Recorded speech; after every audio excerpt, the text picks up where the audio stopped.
Hey, what's going on everyone? This is yours truly back with another video, and today we're going to be doing the tier list for version 0.9, which I do say is the Twinblast patch indeed. So at the end of the day, this is just my opinion, so take this with a grain of salt, but I try my best to give you guys the most unbiased, kind of like from my own personal experience on where exactly it's kind of like the overall strength of all these different Predecessor heroes in the current meta. And quick shout out to actually just yours truly, because I've decided to be a little bit more productive. I finally created my own template on like tier makers, so I'll kind of leave the link down below if you guys want to create your own kind of tier list and all that good stuff. But without further ado, let's kind of jump straight into it. We're gonna first, of course, talk about Twinblast first, and he is definitely a easy T1 hero. So here's the interesting thing about Twinblast. It's just so like when you think of ADCs in the current game, like the Drongo, the Murdoch, the Sparrow, they have the clear strengths and the clear weaknesses, right? But when I look at Twinblast, and I think you guys would probably also agree, is that what exactly is the downside to playing Twinblast? Because right now he has great mobility, like one of the highest mobility actually in the game, because you can double dash by dashing using your ultimate that instantly refreshes dash and you can dash again for a second time in that short time frame. So he has that great mobility and survivability of the game.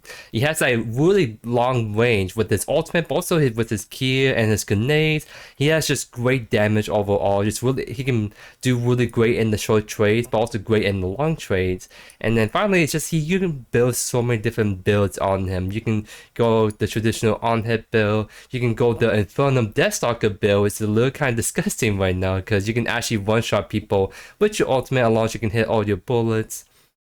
And you can even do something even more kind of funny, and that is going Elephas, and that's like, it's kind of memey, but it also just ends up working really great just for offline specifically to abuse the range versus melee, because with Elephas Typhoon, you're pretty much, your opponent just cannot catch you at all, right? So you have all these amazing strengths on Twinblast, but where exactly does he fall flat? And at the current moment, I don't see an area where he kind of falls flat on his face. It's not like the Sparrow, who's like very sad and has low mobility. He's not like the Murdoch, who's like has great peel for himself, but he kind of falls off in team fights because the snipe is not that impactful. Like there's no clear weakness to Twinblast at the current moment, in my opinion, of course. So he's definitely one of the strongest ADCs. I think for him, it's just more of like a number tuning. Like I think if they can adjust his numbers, so like his damage, his mana cost, his cooldowns, he might be a lot more in the balanced state. But at the same time, there's a lot of heroes in this game that are always going to be good no matter how you trick the numbers. And because Twinblast inherently just has great range, great mobility, so you can't, unless you like totally rework his kit, Twinblast is always going to be a very solid ADC. Like it's just like you look at Sparrow, and like even if you make her damage one of the highest in the game, she's always gonna be countered by CC, right? So it's gonna be interesting to see how they tackle Twinblast over the long term, because like I think you could for sure tune his numbers, but on his base kit inherently, it's just always gonna be superior compared to like all the other ADCs at the moment, in my opinion, of course. But since we're on the topic of ADC, let's kind of just fire away with all the ADC. So it's, of course, Sparrow. It's a little sad. She's not bad per se. Like her damage is one of the highest in the game, higher than Twinblast. No doubt. It's just like her clear weakness is just having no mobility, and once she gets CC, she just gets deleted, right? She can't really get out. So you have to run stuff like Liberate just to give her that little surviving chance, but the high cooldown, and it's the fact that like her damage ceiling is tied to the Eviscerator quest, which is like the on-hit like true damage ADC quest. So you want to go Eviscerator so you can reach your true damage potential of Sparrow, but at the same time you're giving up that very viable and anti-CC cleanse, or else you just can't fully survive, right? So I think she's not like bad. It's just like she requires a very specific support. Like if you want to do Spell, you have to go someone like Phase with her, so she has that great survivability and empowerment from Phase. If you don't go Phase, then she's gonna struggle a lot more in solo queue. So real quick, it's gonna be Drongo next. He's someone that usually really kind of consistent ADC, I would say, for the longest time, but I think he's kind of sitting in a tier 3 spot. And the main reason why I'm bumping him down is because like his gas grenade is always gonna be a great utility. It's been nerfed a couple of times, so it's pretty short like AoE. It's not as like easy or consistent to get like the silence off and fight people in and right. So I think for Drongo per se, like it's more like he's usually a ADC to counter other heroes in the game. So like if you're going against a Crunch, then definitely take Drongo. If you're going against like a Kira, take Drongo, right? But if you're not picking Drongo to really counter anyone as a kind of standalone ADC, it doesn't feel as great compared to like let's say the Twinblast, the Kira, and some other ADC, right? So I think like Drongo is someone that you can't go wrong with. It's just like other ADCs are usually better options if there's no specific keyword you're trying to counter in the game. And then next up is going to be Murdoch, and he's actually going to be dropping down to T4 as well. And so the main reason why I'm doing this personally, like this is probably more so my bias coming in. Like you can probably argue for him to be a T3 at the very least, but the reason why I'm putting him down with Spell and T4 is because with the kind of nerfs they did to him a while ago, like his stim pack used to give him that HP boost in the middle team fight. So Murdoch used to be that ADC identity of being kind of a nitty-gritty ADC. He can take some damage and live through it much better than other ADCs, and that would make him great. But ever since they remove that and give him like a very short movement speed, it kind of feels like he doesn't have that great strength anymore. Like the whole point of using your buckshot, using the mines, is you use it in conjunction with your health stem pack to really kind of like whittle down and survive long enough to kill your opponent before they kill you. But ever since they removed that, he is a little bit more bursty movement speed, I guess you can say, but he doesn't have that survivability that he's known to have. He still has that great snipe. He can use that snipe to kind of like snipe people across the map, kind of try to like have that global presence and kind of snowball in the early to mid game. But the thing is, that snipe falls really hard in team fights. Like it's probably one of the weakest ADC ultimates for team fighting, and the ADCs are meant to be the powerhouse when it comes to team fight. So him having that snipe that's kind of weighing him down, along with the whole stem pack not being as great on him, it's just he doesn't feel great in those team fights. He feels fine in the laning phase and the early to mid game, but feels like he kind of falls off in the late game. Like compared to all these other ADC, he kind of falls flat on his face, in my opinion. Just like when you try to go this team fight, you don't have the kit that can really kind of DPS out. Like if I have to like 1v3, let's say, Murdoch feels kind of bad for that. Like I want to do like Drongo, Twinblast, like keyword to 1v3. Like Murdoch doesn't feel that as impactful in those like late game team fights, and that's kind of why I'm putting him T4. You can't go wrong with him. Like he's definitely better than the Spare in terms of survivability, but like he kind of like in terms of like damage ceiling in the late game, I feel like he falls off pretty hard. Like he doesn't have a super like unique kind of strength. Like he used to be that survivability, but now it's no longer the case anymore. But definitely, this is just my opinion. You can argue for tier 3. I just think that I'd rather just go with the other ADCs at the moment. And next up, it's going to be Kira. She's going to be a T2 hero. So they did some number adjustment. They kind of nerfed her a bit, but also they gave her on hit on the ultimate. So essentially, it was kind of a cool adjustment. So now she's a bit more viable for on hit builds, since the ultimate can proc on hit effects and all that really great stuff. But so like she's still really great. Like even after this nerf, her damage is still pretty high. Her ultimate is still very deadly, right? But like in comparison to Twinblast, I feel like Twinblast is just clearly like superior over her at the moment. So it's kind of feels weird to me to put Kira and Twinblast in the same tier bracket, when in my head Twinblast is just an even better ADC than Kira at the moment. So it's just gonna be a T2 at the moment on my tier list. And I think the last ADC I haven't covered, I believe, is going to be Revenant, and he's actually going to be a T2 hero. I used to kind of rate him T3, but I've been really starting to see a lot more better potential in him in T2, because the big thing about Revenant that I don't think people realize is that you don't have to go full crit. Like full crit, you can't go one with full crit, but his Infernum Deathstalker build is actually really strong, because it's sort of like the same thing with Twinblast. Like you want Infernum Deathstalker, you can just start to one-shot people with your ultimate. And likewise with Revenant, if you go Infernum Deathstalker penetration, like that kind of assassin-y penetration route, you can actually just like do significant damage on the kill that just does not miss, right? If you just get someone alone and use a full kill on them, you can see more than half the health bar gone with a single kill, which is kind of disgusting for the fact that you just cannot miss it, right?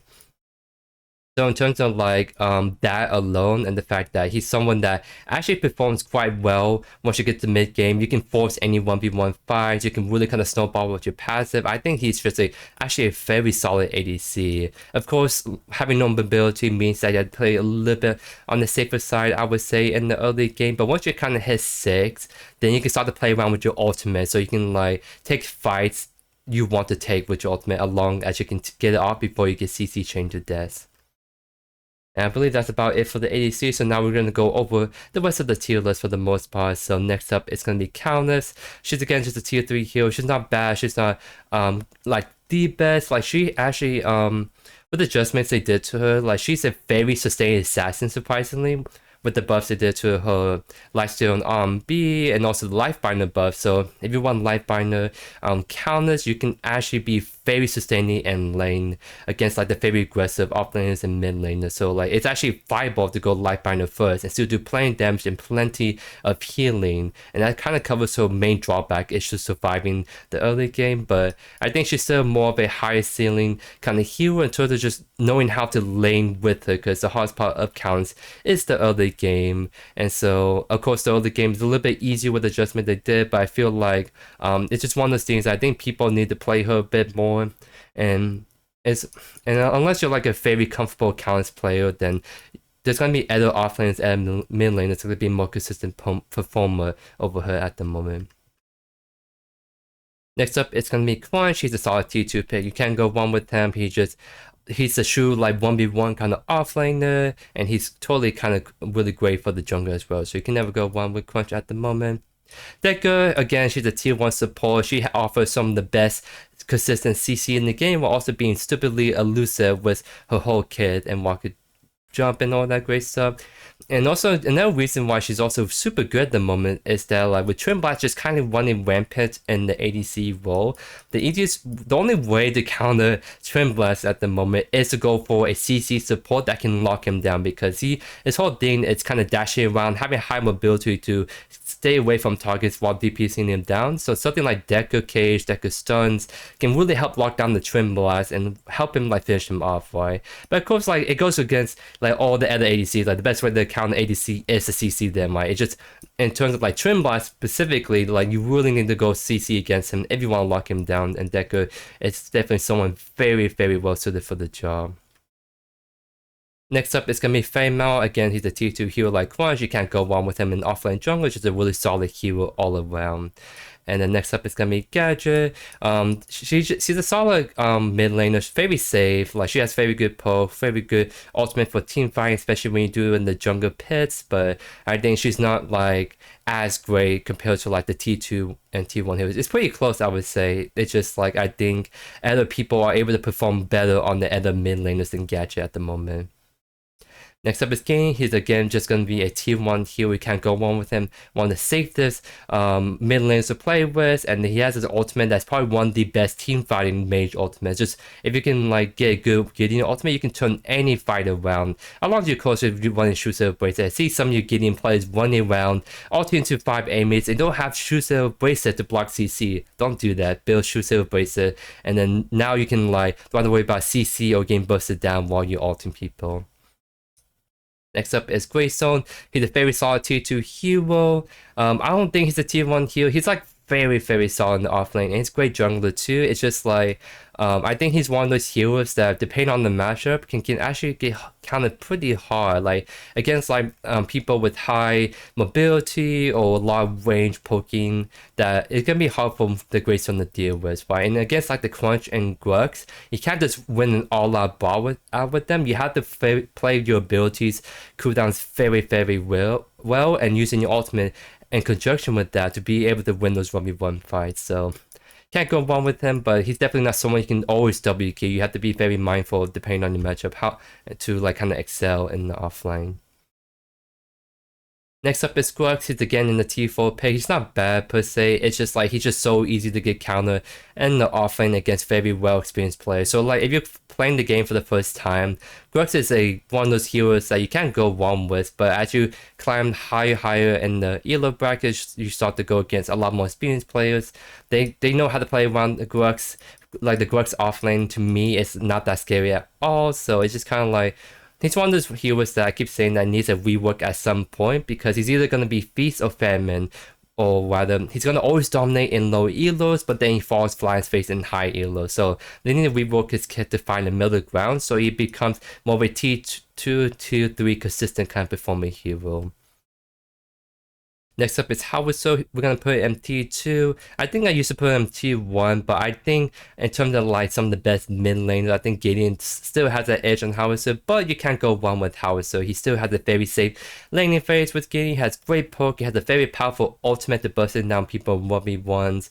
So in terms of like differences in strengths, Gideon has that better team fighting ultimate, whereas Howitzer has a better kit to duel and kind of kill people 1v1. So depending on your playstyle, if you're looking to most of 1v1 people or go for like picks with your mines, then Howitzer is kind of like probably your better pick. If you're going for the more team fighting mage, then Gideon is kind of the better pick in that, in my opinion. Next up is Kalai. I still think she's kind of T4 hero. She's not bad. Like, I think she's one of those heroes with a lot more higher skill ceiling in terms of like, if you're not careful, if you misstep and you get CC, you just get blown up instantly. Like, there's no escape, right? So, like, in terms of like team fight, she has a very unique way of team fighting, and that is playing around with the stealth mechanic. And that's the one thing that separates a really great Kalai play from a kind of very meh Kalai player. And so, like, she's kind of like the Count in the sense that they're both great assassins in the hands of a really good player, but in the hands of a very inexperienced player, then they're very easy to punish and just collapse and just kind of like kill, right? So she's definitely one of those heroes that's a lot higher skill ceiling, but if you are very comfortable with the Kalai player, definitely can't go wrong with her. But for the average kind of Joe, probably not the first pick you want to go with. If you're the average Joe, the first pick you want to go with is Chimera Jungle. Like, you can't go wrong with Chimera Jungle. Like, you can arguably say that she's easier to counter than the Kalai at times, because Kalai has that super invisibility. She can kind of run away and ult out and all that great stuff. And once Chimera gets caught out, he's kind of a sitting goose. But the difference is Chimera has a lot more straightforward playstyle, and he has that very W key Ungebugger playstyle where in the 1v1s he can win most of them for the most part, like against ADCs, against a lot of offlaners. It's really hard to beat him by yourself. So the best way to counter him is get into his 5v5. He try to leap in 1v5, you just turn on him, instantly blown up, and you can be done with the day, right? But it's so great because, like, I've been seeing builds pop up. I use some builds myself where you build them a bit more tankier. So even if you try to focus him 1v5, if he's going more the tank route, like need world boost, going like overloads and stuff, like that, like a lot of high HP, a lot of high armor items, he can actually be really tanky in team fights while still doing significant damage where you just can't know him if he's jumping on your carry. So he's definitely not bad at all. I just don't think he's a T2 hero necessarily, because I feel like in the hands of a more experienced player, I think Quench of Fame offers a little bit more, I guess, room for mistakes, whereas Chimera, like, once you get caught out, you get caught out. Quench Fame, you can dash out. You have a little bit more flexibility with how you can build and how you can like play these two junglers over Chimera. Next up is Belica. She's going to be a tier 3 hero. She's not bad. She's not great. It's just, she's kind of like in the between. Like, I think more Belica mid lanes pop off. Like, she's definitely not bad for mid lane.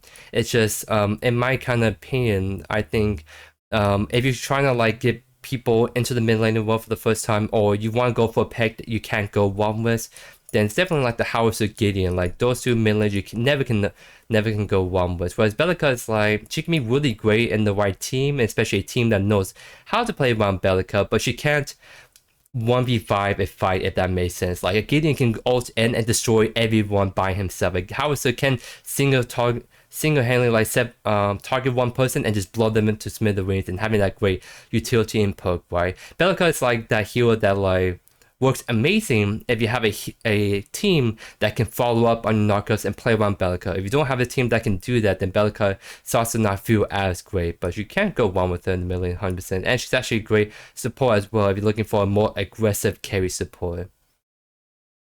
Next up is Morgesh. She's going to be a tier 2 hero. She's been like someone that's been picking up a lot more recently, and I think people are starting to realize her unique strengths of being a tank shredder and just offering some of the highest DPS in the game, in the mid to late game, if you can like get your marks off, your Qs off without like getting jumped on immediately. So definitely she's a very easy heal to pilot as well, so that makes her a very solid T2 heal in my opinion. Miyu is someone that I've been putting on T1 for a little bit, but I'm actually gonna put her in T2 for now. The main reason is because it's just so like in response to like Twinblast being super rampant and kind of dueling. Like both Twinblast and Q are some of the best ACs at the moment. And so like going Miyu against them doesn't feel great because both of these heroes, what they do great is that they have not only great mobility to just get out, but also they have a very aggressive early game they can get off. And so they can actually like really kind of pressure the Murray. Like Murray's supposed to be very good at poking the enemy duo with her passive and abilities, but with against like the Twinblast and Killer, she doesn't do as great in that sense. And because they have the mobility, they can either easily disengage when the Mirror tries to trade with them, or they can jump on the Mirror and she has no way to really get out fast enough before they can blow her up, right? Don't get me wrong, Mary is still a very solid support at the end of the day. You can't go wrong with her, but you probably want to think twice if you are going to get the Twinblast kill because she's one of the supports that are going to struggle a bit more against those kind of like ADCs. I would say if you're going against its ADCs, you have to go more CC oriented to kind of lock down them because they have that mobility or to stop them from getting super aggressive on you. But if you can survive that laning phase and kind of scale up, then she starts to become like the old Mirio, which is super impactful and having that amazing ultimate throughout the game. Next up is Notbash. He's gonna be a T2 healer. I think people are still sleeping on Notbash. He's a very good support, like probably one of the best scaling supports along with Mirio because like Mirio, shields that scales really well into the mid to late game. Notbash heals scales amazingly well in the mid to late game. So if you're running like running around ARAM style with 40 allies, Notbash is one of the best supports for healing all of them and giving them all the movement speed, locking down people's thunk, and then locking enemies up with your ultimate. The only thing again is that against like the Kira Twinblast, against aggressive like dual enemy, you have to be careful because Notbash is at its weakest in the early game. It definitely feels a lot like that compared to the support. So big thing is you have to survive the first like 6 levels, trying to like focus on keeping your ADC alive, get Hollow Break, get your levels into your healing, then you start to become a lot more powerful, a lot more like good as a support, and that's when you can start to get a lot more aggressive with your thunks and kind of do some follow-ups with the ADC. Next up is FaZe, and she's actually someone that I'm gonna actually be putting in T1 for the very first time. Because the big thing about FaZe is that she's always been like a great support. The main reason why she kind of was held back is because as a hero, she's a very unique support because of her pull mechanic, and so she has that skill ceiling where like in the hands of a person that's not as experienced, she feels really bad. She started to feel like a tier 3 kind of support hero. But I started to notice that a lot more people are playing FaZe, and there's a lot more people that actually knows how to use FaZe correctly. And when you know how to use FaZe really well, she becomes one of the most annoying supports to play against because she will always keep her ADC safe. She has that harassment with the E guarantee rule that can lead some guaranteed trades with your ADC.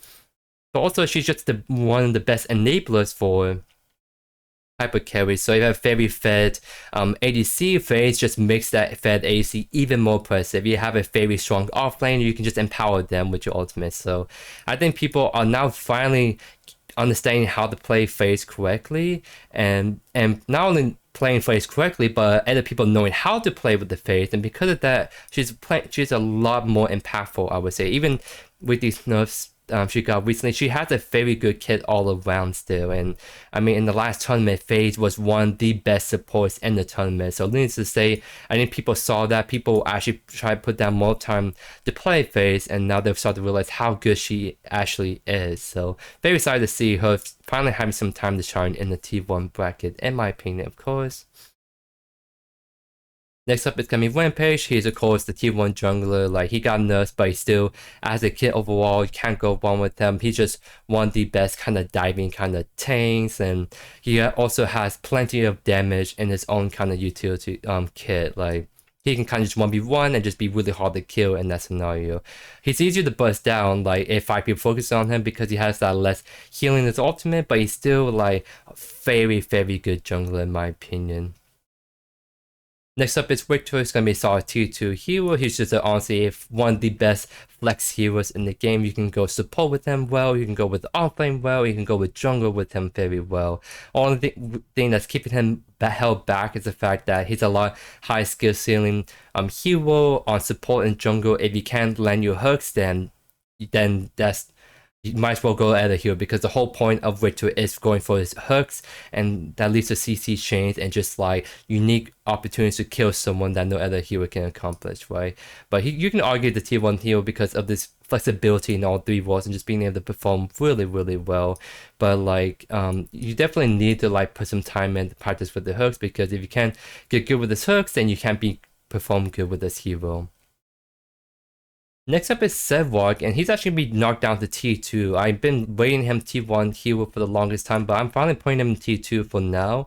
And that's because for the kind of recent adjustments and so how the meta's been progressing these last few updates, Sevarog is someone that's been kind of falling off in the sense that he's actually a lot easier to kind of bully. Like, the kind of big thing about Sevarog used to be is that he used to be one of the best scaling offlaners, and it still sort of is in the game. So like, you just kind of ignore the enemy offlaner, just focus on farming, and then eventually the mid to late game you can just run down anyone and they just can't really kill you as easily, right?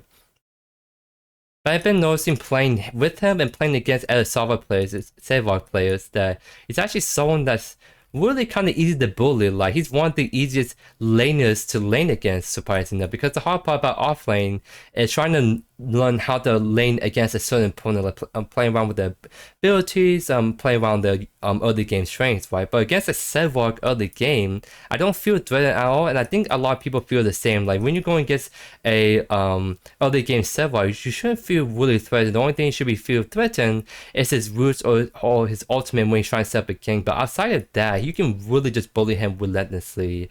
And I mean, Sevarog can still survive, he can still kind of sustain.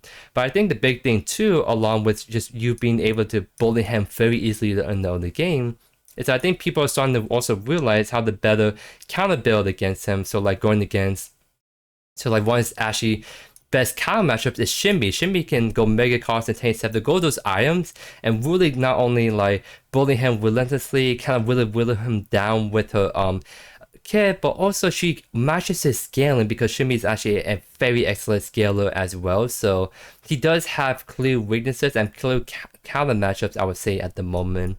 And so because of that, and the fact that he does have that skill requirement, you have to know how to last hit and soul stack, or else you can't get your shorter paths and get really power up, right? So because of that, I don't think Sevarog is that hero you can always go off lane, expect to do great. There's going to be situations and team comps and enemies you're going to run across that can really kind of put in the hood on you and make it really kind of hard to do what you do best, and that is farm and scale up.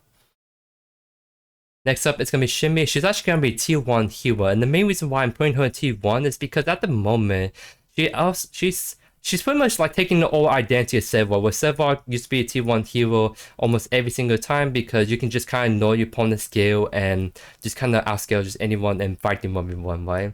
And Shinbi is sort of the same thing. Like, she hasn't really received any significant changes besides the time warp. The biggest thing that pushes her from like a tier 2 to tier 1, in my opinion, is a new time warp, because the big thing about Shinbi is that her biggest kind of drawback is her mana sustain. If you don't build as a core, if you don't like do magician quests, if you don't go rush Corsica third, then Shinbi is a hero that can run through a mana really quickly, and she's a ability assassin. She needs to be spamming abilities to be able to do significant damage and be a threat to enemies, right?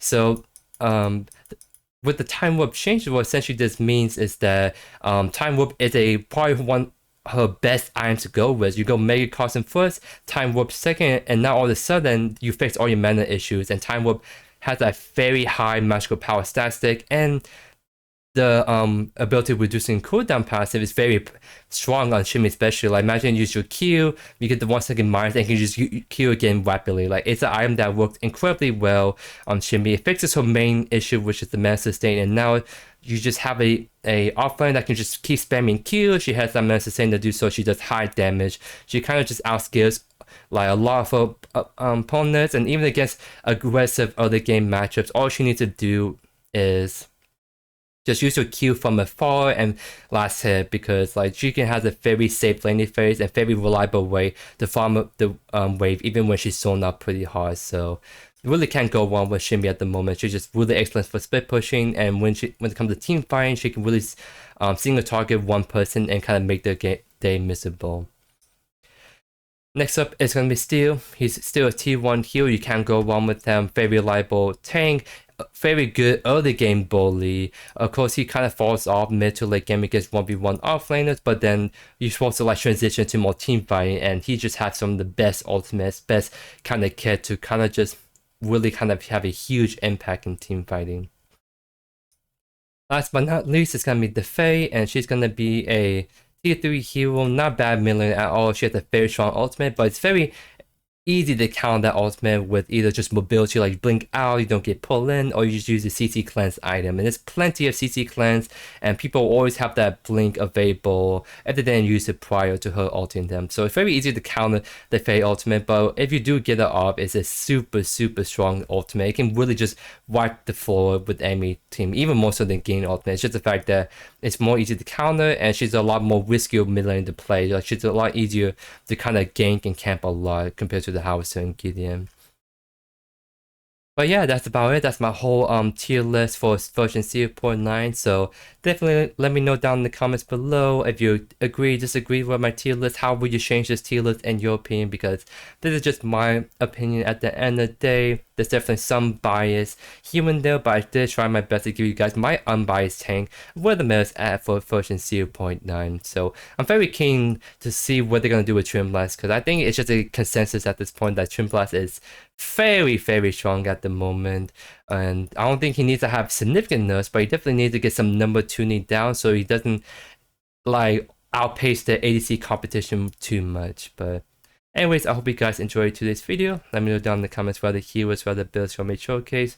Thank you as always for all the amazing support, and I'll see you guys in the next video. Peace.